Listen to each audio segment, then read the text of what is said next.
कुछ लोग बीजेपी के अंदर भी ईमानदार हैं, कुछ लोग कांग्रेस के अंदर भी ईमानदार हैं। क्या अगर वो आपसे संपर्क करना चाहें तो आप उनको अपने पार्टी में सदस्यता दे दोगे?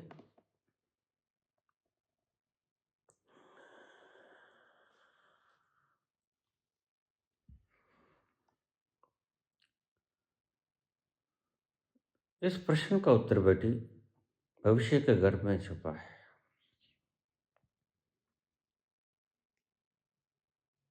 एक मछली सारे तालाब को गंदा कर देती है। मैंने सिर्फ यह नहीं देखना कि यह व्यक्ति बेदाग है,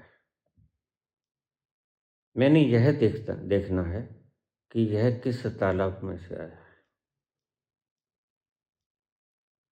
अगर किसी भी तालाब में से आया है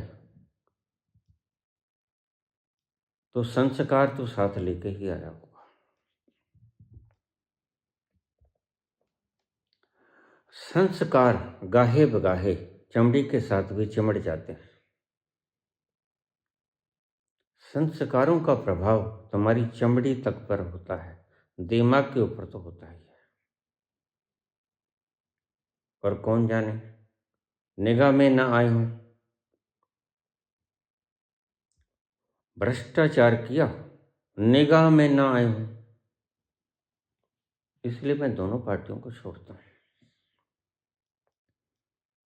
मैंने कब कहा कांग्रेस की हिमायत करो? हाँ, मैंने ये बात बोली कि राहुल गांधी जिस दिशा में चल पड़े हैं, जब वो हार जाएं तो मेरे पास आ जाएं। मेरे शब्द मुझे याद है, मैं उन्हें रास्ता बता दूंगा, लेकिन वो नहीं आए। सुभाष चंद्र ने कहा था बोस ने, तुम मुझे खून दो, मैं तुम्हें आज़ादी दूंगा। मैं तुम्हें कहता हूं तुम मेरे संग चलो, मैं तुम्हें प्रत्येक तरह की जरूरतों से मुक्त कर दूंगा, सब बोझों से मुक्त कर दूंगा, सब थोपनों से मुक्त कर दूंगा, सब सामाजिक व्यवस्थाओं से मुक्त कर दूंगा, और सब व्यवस्थाएं समाप्त करने के बाद ऐसा शानदार समाज बनाऊंगा जिस समाज को तुम देखोगे और तुम्हारी आंखें फटी की फटी रह जाएंगी। ऐसा सुंदर समाज भी बनाया जा सकता था, यह आपने कभी सोचा नहीं?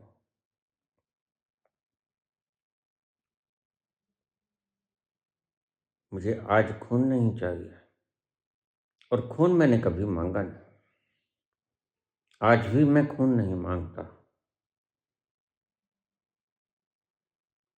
मैं आपको आजादी तो दूंगा ही दूंगा,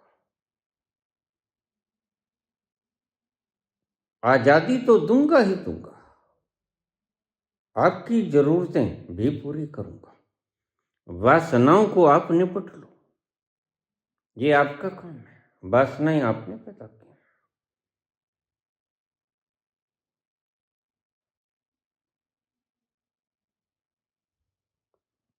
अब कल कोई व्यक्ति कह रहा था क्या करें अगर ये छोटे कपड़े पहने लड़कियां गुजर जाती। देखिए, थोड़ा सा इन्हें भी सुधार करना होगा।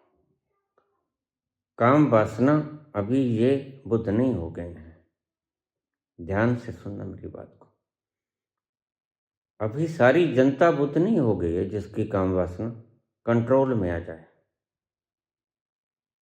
अभी इंद्रियों के गुलाम है ये, अभी ये इंद्र नहीं हुए हैं, अभी इंद्रियां इनकी मालिक है, अभी इंद्रियां इन्हें नचाती हैं। अतः इंद्रियों के उत्तेजनाओं को भड़काने की चेष्टा न करें। ऐसे वस्त्र पहने जिससे इंद्रियां उत्तेजित न हो। पता है, सबको पता है, जो जान लेता है उसे तो पता है माटी का पुतला है। और क्या है, तुम इसको ज्यादा अधिमान देने की चेष्टा न करो, है कुछ नहीं।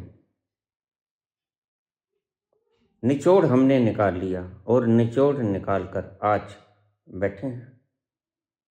माटी का पुतला कैसो नचत है, डरियो फिरत है, डरियो फिरत है। माटी का पुतरा कैसो नचत है, कैसो नचत है, डरियो फिरत है। माटी का पुतरा कैसो नचत। क्या है?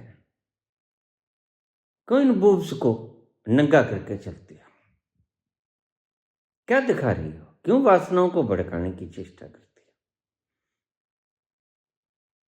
फिर अगर कोई अपराधी हो जाए तो कसूर तुम्हारा भी है। थोड़ा मर्यादाओं में रहो।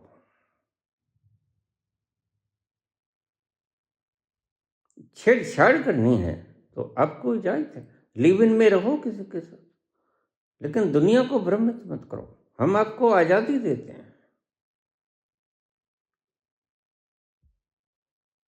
क्यों दुनिया की वासनाओं को उत्तेजित करके भड़का रहे हो? और देखिए, पोर्न के ऊपर बिल्कुल प्रतिबंध लगा दूंगा।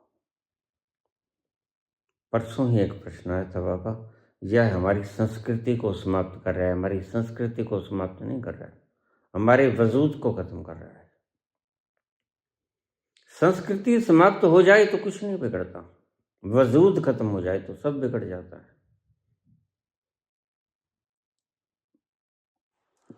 बहन बेटियों को अपना अस्तित्व बचाने के लिए स्वयं भी प्रयास करना होगा। तुम अगर नग्न घूमोगी गोवा की समुद्री तट की तरह, यहाँ सड़कों के ऊपर, तो फिर आप काम वासना को पूर्ण की तरह भड़काओगे, हम इसे अपराध घोषित करेंगे। सुनो, हम इसे अपराध घोषित करेंगे। क्यों? क्योंकि तुम काम वासना को, उत्तेजना को बढ़ावा देती हो। शुरू यहीं से होता है। बाहरी दृश्यों से व्यक्ति उत्तेजित होता है और सभी फिल्में वगैरह, ऐसे भोंडे दृश्य वगैरह सब हम बंद कर देंगे। सेंसर आज तो पैसा देते हो तुम, सेंसर तो अब भी है, लेकिन सेंसर को पैसा दे देते हो और पैसे से दुनिया बिकती है। और फिर पैसे की कोई कीमत हमने छोड़ी नहीं, सबको बराबर कर दिया पैसे के मसले में। अपर लिमिट बांधी हमने, कोई सेठ नहीं, कोई गरीब नहीं। 80 करोड़ लाभार्थियों से बीपीएल के तहत जो 5 करोड़ अनाज लेते हैं, गौर से मेरी बात को ध्यान से सुन लो। अपने बैंक अकाउंट अगर नहीं है तो खुलवा लो।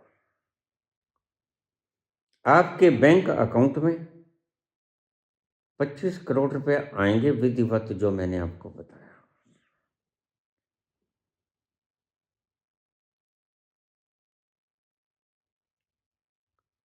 कोई किसी से, देखिए यहां जो सरकार बैठी है वो भी गौर से सुन ले। विदेशी लोन को बढ़ाइए मत। आईएमएफ से या वर्ल्ड बैंक से या किसी भी संस्था से जो आपको उधारी देता है, कर्जदार करके मत भाग जाइए, आपको घसीटा जाएगा। सद्दाम हुसैन की तरह। सद्दाम हुसैन ने कुवैत के ऊपर हमला कर दिया।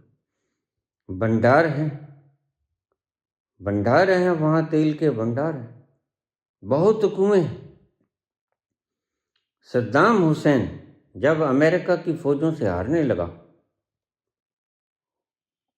जून 2014 में जब मनमोहन सिंह सरकार विदा हुई, तो देश के ऊपर कुल ऋण 54.9 लाख करोड़ था। 54.9 लाख करोड़। उसके बाद चाबी आपके पास, गला आपके पास। हिसाब रखिएगा जनाब, जनता आ रही है आपसे हिसाब मांगने। क्या बनाया, क्या बेचा, किसको बेचा, क्यों बेचा, क्या कमाया, क्या बिगाड़ा, हिसाब लिया जाएगा। गलत कानून बने, किस किस के दस्तखत हुए, हिसाब कौन लेगा? वही जिसके लिए आप बोलते हो कि हमको जनता ने चुना है। वो जनता ही हिसाब मांगेगी आपसे।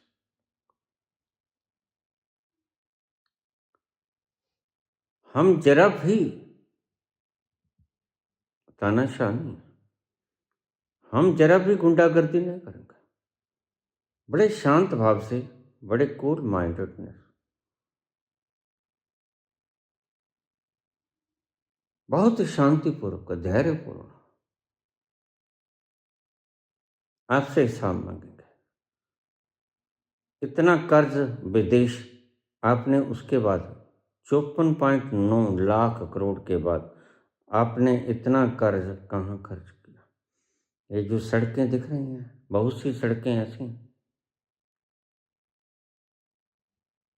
जो उखाड़ कर आप देख सकते हो।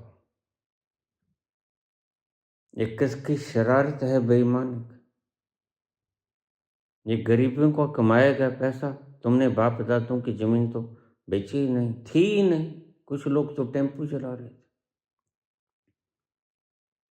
और साहब तो आपको पता ही है, चाय की केतली कौन भूला है, हजारों बार खुद ही बता चुके हैं।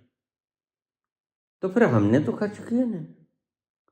हम तो साहब के आने से पहले ही दाल फुल्का भी छोड़ चुके थे।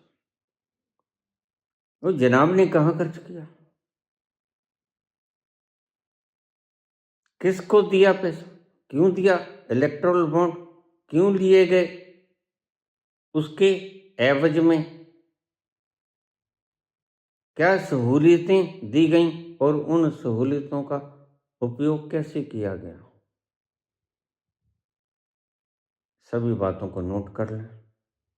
अभी सारे सवाल जिंदा हैं।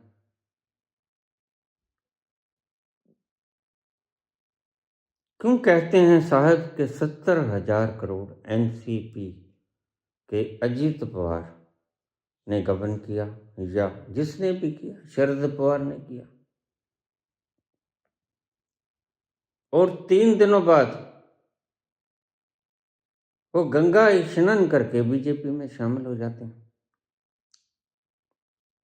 क्या मजाक बना रखा है देश को तुमने?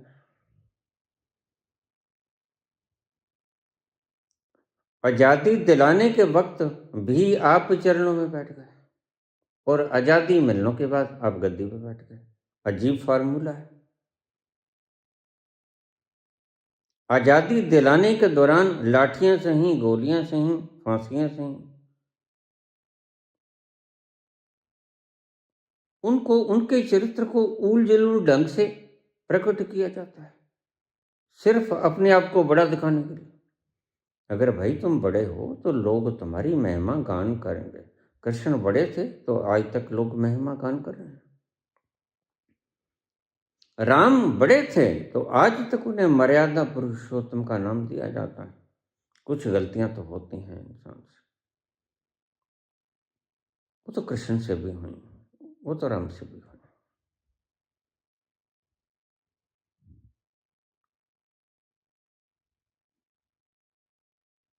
वो सहज गलतियां होती हैं। जो वृहद काम करेगा वह गलती भी वृहद ही करेगा, लेकिन उसे अब हमारा ये देख करके आप, चैनल हमारा बिल्कुल स्वतंत्र है, ना कांग्रेस के दिन है, ना बीजेपी की, ना किसी अन्य। हम तो तुम्हें सीधा सीधा जनता से मुखातिब हैं। जनता मेरे इस प्रश्न को कान खोल के सुन ले। क्या तुम दुखी हो? क्या तुम्हारी जरूरतें पूरी होती हैं आसानी से? क्या तुम्हें रोजगार मिलता है आसानी से, या लठ पड़ते हैं, या कि बौछारें होती हैं ठंडी रातों में ठंडे पानी की? क्या तुम सुखी हो? अगर सुखी हो तो फिर मेरी कोई जरूरत नहीं, मैं पहले से ही सुखी हूं। अगर सुखी नहीं हो तो आज एक व्यक्ति तुम्हारी सहायता करने के लिए, गिरे हुए व्यक्तियों को उठाने के लिए, इन दुष्टों का सामना करने के लिए आज आया है।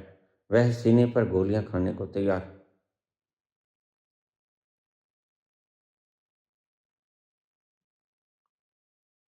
तो चलो मेरे संग, तुम्हारी सारी गरीबी को दूर कर दूंगा, तुम्हारे सारे कर्ज खत्म हो जाएंगे, तुम निश्चिंतता से घोड़े बेच के सोओगे। कोई कोई व्यक्ति वृक्ष से लटका हुआ नहीं पाया जाएगा। कोई व्यक्ति अपने घर के भीतर पंखे से लटकता हुआ नहीं पाया जाएगा, कर्जे के कारण या सामाजिक कारणों से। मैं क्यों कहता हूं कि दीवानी मुकदमे सब कैंसिल हो जाएंगे? क्योंकि अपर लिमिट हमने 25 करोड़ रखी और 25 करोड़ हम दे देंगे। फिर दीवानी आपने कुछ लेना है या देना है, वो खत्म अपने आप ही हो गया ना। आपने किसी से कुछ दावा कर रखा है, अभी मत खींच लेना, कभी अभी खींच लो, इतना भी विश्वास अच्छा नहीं होता। हम आपको रुपए दें, उसके बाद स्वयं ही वो निरस्त हो जाएंगे। क्योंकि अगर आपने जीत गए या आप हार गए, आपके डेबिट हो गए या आपके क्रेडिट हो गए, तो क्रेडिट आप 25 से ज़्यादा रख ही नहीं सकते, ऑटोमेटिक वह सरकार को चला जाएगा। और कम भी नहीं रहता, ऑटोमेटिक सरकार आपको ट्रांसफर कर देगी। तो दीवानी मुकदमे में क्यों कहता हूं गायब हो जाएंगे? ऑटोमेटिकली गायब हो जाएंगे। 25 करोड़ इज अपर लिमिट।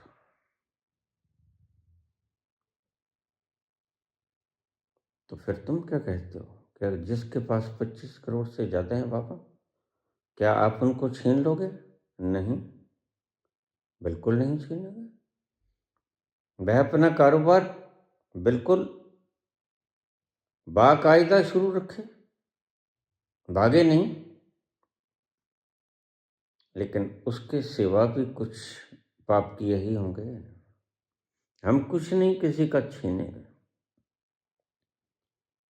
सभी की मलकियत सभी की रहेगी, घबराओ मत। अब आपके पास अगर 25 करोड़ से ज्यादा है तो आप घबराओ मत। हम छीनेंगे कुछ नहीं। हाँ, ये बात अलग है कि आप बांट दोगे, ये बात अलग है। अब इस बात को आप पर्दे में ही रहने दो, ज्यादा अच्छा रहेगा। क्योंकि पर्दा जो उठ गया तो भेद खुल जाएगा। आप मजे से काम करो, आप हमारी शान हो। आप बिजली पैदा करते हो, आप हरियाली पैदा करते हो, और देखो वृक्षों को काटना, फिर आप समझो कि आपको भी काटा जाएगा। ये हमें जीवन देते हैं, हमसे कुछ मांगते नहीं। हमें फल देते हैं, छाया देते हैं, जीवन देते हैं, हमसे कुछ मांगते नहीं। प्रकृति से लेते हैं जो लेते हैं, और प्रकृति आपने बनाई नहीं, ना जल बनाया, ना वायु बनाया, ना ही आपने धरती बनाया। प्रकृति से लेते हैं सब कुछ। सूरज से लेते हैं क्लोरोफिल, बनाते हैं और अपना गुजर बसर करते हैं, तुमसे कुछ नहीं मांगते। तो पेड़ को काटोगे, अगर आपको जमीन मिली है तो जिसके लिए मिली है वो बनाओ, मजे से बनाओ। हम किसी चीज में कोई व्यवधान में नहीं डालेंगे। आप अपनी बनाई हुई सारी, जितनी भी आपने नक्शे बनाए हैं, कल्पनाएं की हैं, हम उनको देश सेवा गिनेंगे। अच्छा है, आप देश के लिए बिजली पैदा कर रहे हो, बहुत अच्छी बात है।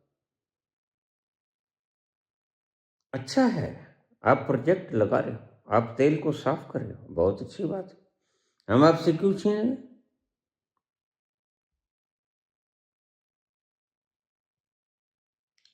किसी को जरा भी फर्क नहीं पड़ेगा। लेकिन मैं तुमसे पूछता हूँ, क्या तुम इतना खा सकते हो जितना है तुम्हारे पास?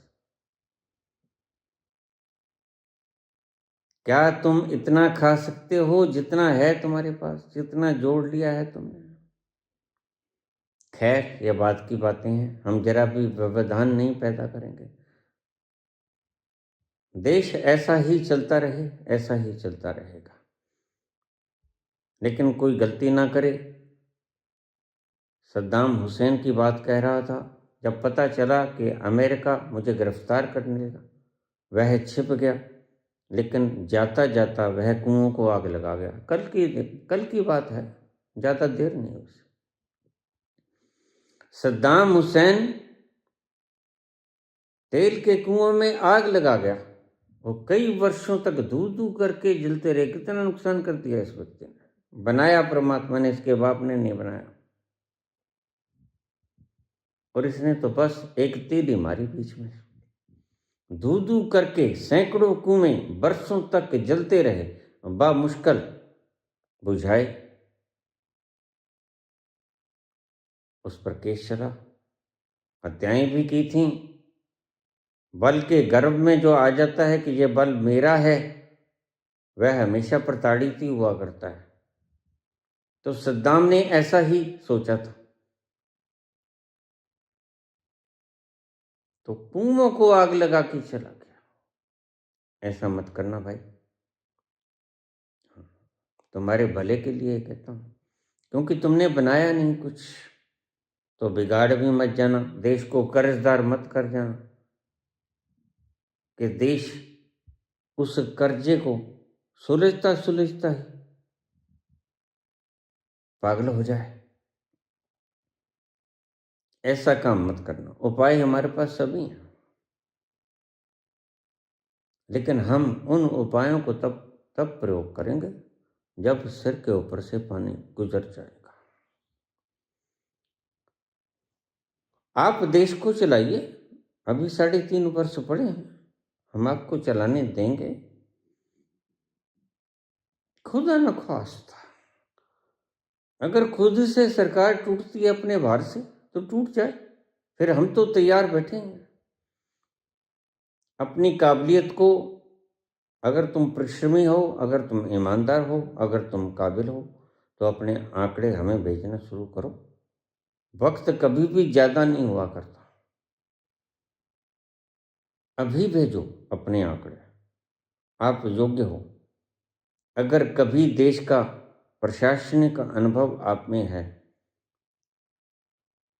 देश का दायित्व आपने संभाला है और आपके दामन पे दाग नहीं आया, तो आप कृपा करके हमें बताइए, हम आपको पुरस्कृत करेंगे और आपसे सेवा भी लेंगे।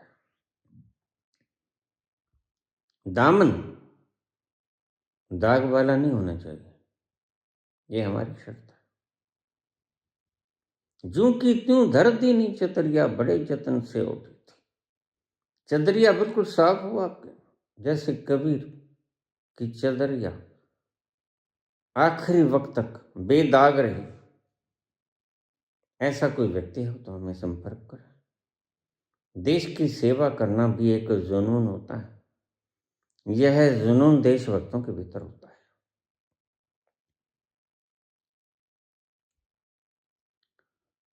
मेरे ख्याल में मैंने सारी बातें बता दी। बाकी बातें तो अभी बहुत पड़ी हैं। अगले प्रवचनों में यह कोई ना सोचे कि मैं कांग्रेस के साथ हूँ। मैं राहुल गांधी के साहस की प्रशंसा करता हूँ। मैं राहुल गांधी के, जिसे पप्पू बनाया गया, वह पढ़ा लिखा व्यक्ति है। ठीक है, अपनी बातों को ठीक से प्रकट नहीं कर पाता, वो बात अलग है। आप गर्ज के बोल लेते हो, मशरूम खाते हो। गर्ज के वो नहीं बोल सकता, वो ढंग से बोलता है, पढ़ा लिखा है।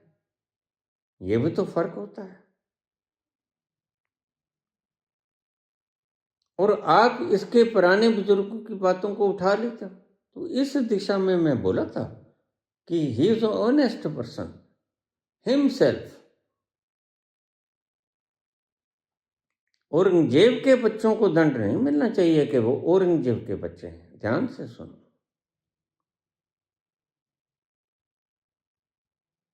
शाहजहां का बच्चा कोई ऐसा भी होता है जो भक्त तरह का होता है, जो औरंगजेब ने कत्ल कर दिया।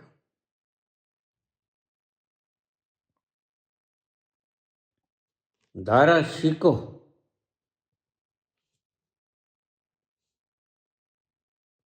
बड़ा शानदार व्यक्ति था, वो दिल का साफ व्यक्ति। और शाहजहां ने उसके दिल की सफाई को देखकर, ईमानदारी देखकर, मेहनत कशी देखकर, इंटेलिजेंसी देखकर उसको अपना वारिस घोषित किया था। औरंगजेब से यह सहन नहीं हुआ। औरंगजेब ने उसको मार दिया, सभी भाइयों को मार दिया, बहन को कैद कर लिया, राजा को खुद को पटक दिया जेल में।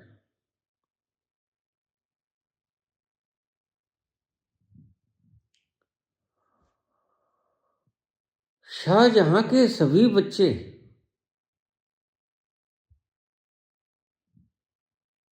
अपराधी हैं, यह तय नहीं होना चाहिए। देखिए, लंका में विभीषण भी होते हैं, रावण भी होते हैं। किष्किंधा में बाली भी होते हैं, सुग्रीव भी होते हैं।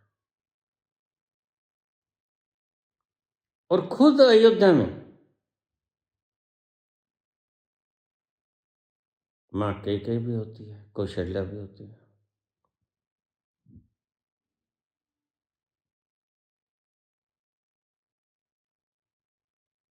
किसी एक चीज से किसी चीज को, किसी एक व्यक्ति से सारे धर्म को, किसी एक जाति से सभी सारी जाति को, एक व्यक्ति से सारी जाति को जिम्मेदार नहीं समझ लेना चाहिए। प्रत्येक व्यक्ति के भीतर अपनी अपनी प्रतिभा और अपने प्रारब्ध के संस्कार होते हैं। दारा शिको बड़ा ईमानदार व्यक्ति था, धर्मनिरपेक्ष व्यक्ति था। अगर कहीं दारा शिको औरंगजेब की जगह बैठा होता तो गुरु गोविंद सिंह जी के 4 साहिबजादे शहीद न होते, न ही गुरु गोविंद सिंह, न ही गुरु तेग बहादुर होते। ये सारी शहीदियां बच जाती अगर कहीं दारा शिको होते। लेकिन दुर्भाग्य है, वक्त ऐसे ऐसे दृश्य भी दिखलाया करता है। और बाबा नानक कहते हैं,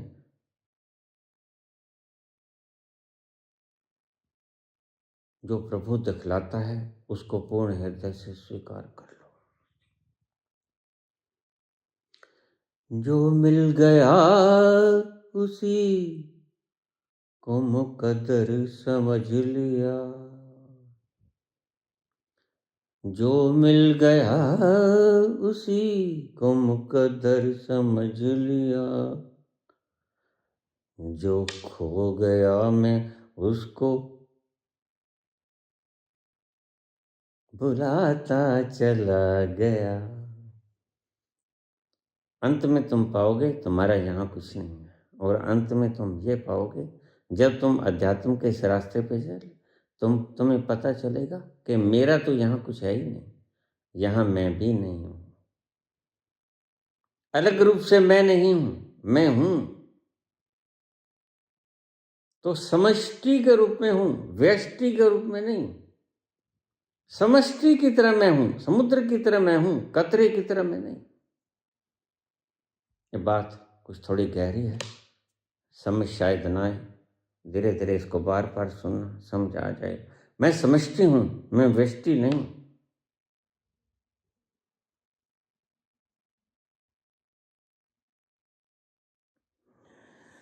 धन्यवाद।